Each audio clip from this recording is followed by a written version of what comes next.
যেটা আপনারা দেখেছেন ওটা হচ্ছে আমার ভাইয়ের জন্য, ওর হেল্পের দরকার ছিল তখন।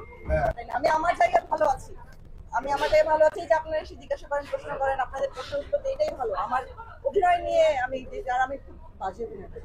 আকিবের তো ওই জিল্লু ভাইয়েরও নেই, আর উনি আমার তো অবশ্যই নেই, বিকজ এইচডি প্রিন্টটা প্রোডাকশন হাউস থেকে তো প্রথমত কখনোই যেতে পারবে না, কারণ এটা হচ্ছে আমাদের নিজস্ব একটা প্রোডাক্ট। আমাদের নিজের প্রোডাক্ট আমরা কখনোই চাইবো না যে আমাদের সিনেমাটা পাইরেসি হয়ে যাক, কারণ প্রডিউসারের তো লস এটাতে। প্রডিউসারের লস, যখন মানুষ দেখে ফেলবে তখন উৎসাহ হারিয়ে ফেলবে, স্বাভাবিকভাবে এটাই আমরা ভাবি। তো আমি তো কখনোই সেটা করতে পারবো না। আর এইচডি প্রিন্টটা আমরা যেখানে, আমাকে কিছুক্ষণ আগে ডক্টর যে প্রশ্নটা করলো যে যাদের সাফারে গিয়েছে সেখানে শুধু 5 জনেরই থাকে, অ্যাক্সেস থাকে। আমি গতকালকে একটা রিপোর্ট করেছি এবং এটা সাইবার ক্রাইমে আগামীকাল এটা নিয়ে কাজ হবে, কাজ চলবে। তো আমি আইনত এখন যতটুকু পারা যায় আমি ততটুকুই এখন করছি, কারণ এটা আমার হাতে না। আমি এর আগেও বলেছি, যখন ক্লিপসগুলো হচ্ছিল, যখন ক্লিপসগুলো ভাইরাল হচ্ছিল, তখন আমি বলেছি আমি আমার মতো করে যাচ্ছি, আমি আমার মতো করে নামাচ্ছি। কিন্তু এটা যদি রুট কজ থেকে যদি নামানো না যায়, রুট থেকে যদি ধরা না যায়, তাহলে আসলে কেউ এটা কিছু করতে পারবে না। তো এটা একমাত্র পারবে আমাদের প্রশাসন। যদি প্রশাসন কিছু করে তাহলে হয়তো এটা সম্ভব। আর আমি সেই ক্ষেত্রে বলবো যে প্রশাসনের আমাদের উচিত যেন আমাদেরকে সাহায্য করে। আর তার চাইতে বড়, সবচেয়ে বড় ব্যাপার যেটা, যারা হেল্প করবে, যারা কাজটা করেছে তাদের কখনোই উচিত না এমন অনৈতিক কোনো কাজ করার। আজকে আমার সাথে আপনারা করেছেন, কালকে হয়তো আপনার সাথে এমন হতে পারে। তো আজকে আপনি যদি অসাধু ব্যক্তি কাতারে থাকেন, কালকে আপনার জন্য অন্য কোনো অসাধু ব্যক্তি দাঁড়িয়ে যাবে। তো আপনি যদি নিজে ভালো থাকেন, আমি খুব স্ট্রংলি বলতে পারি যে আমার ক্ষতি কেউ করতে পারবে না। যেটা করার চেষ্টা করেছে, হয়তো ভাবছি যে ক্ষতি অনেক বড় ক্ষতি হয়ে গেল, বাট আমার কাছে যেটা মনে হয় যে আমি যেহেতু কারো কোনো ক্ষতি করিনি, কখনো কারো ক্ষতি ভাবিনি, কোথাও না কোথাও গিয়ে আমার কোনো ক্ষতি হবে না। সো এটা আমি প্রশাসনের উপর ছেড়ে দিচ্ছি।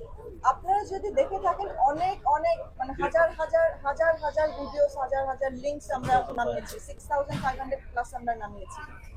এখন কিছু থাকে যে একই জিনিসের এত জিনিস নামানোর পর কিছু টেকনিক্যাল গ্লিচ হয়।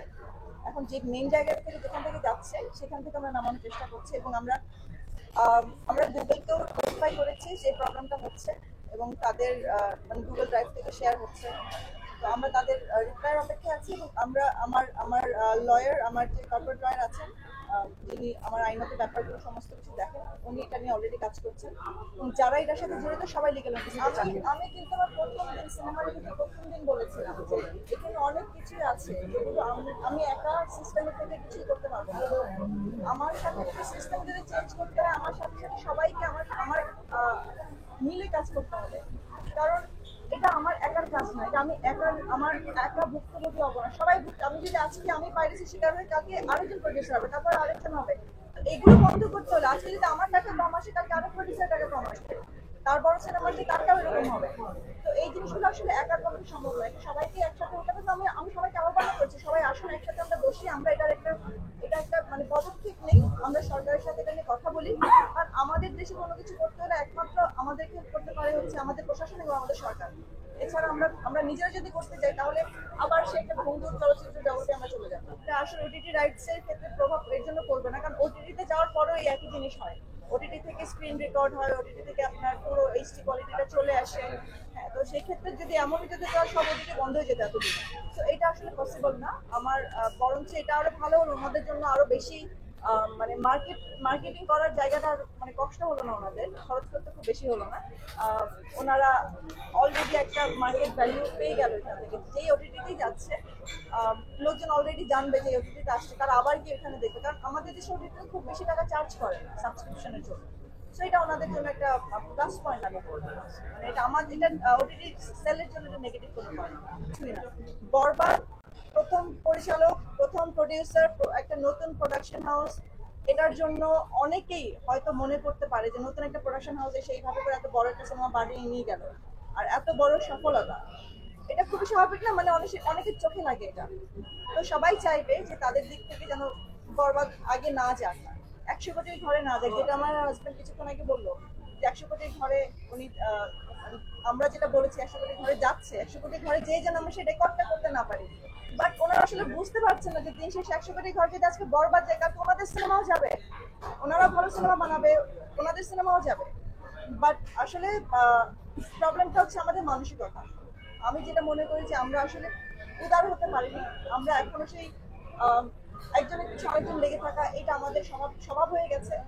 আমি সবার উদ্দেশ্যে বলবো যে নিজের কাজটা নিজে করুন ভাই, মানুষের পিছনে লেগে থেকে কোনো লাভ নেই। ওই সময়টা আপনার নিজের কাজের দিকে দেন, আপনার নিজের কাজটা আরো ভালো হবে।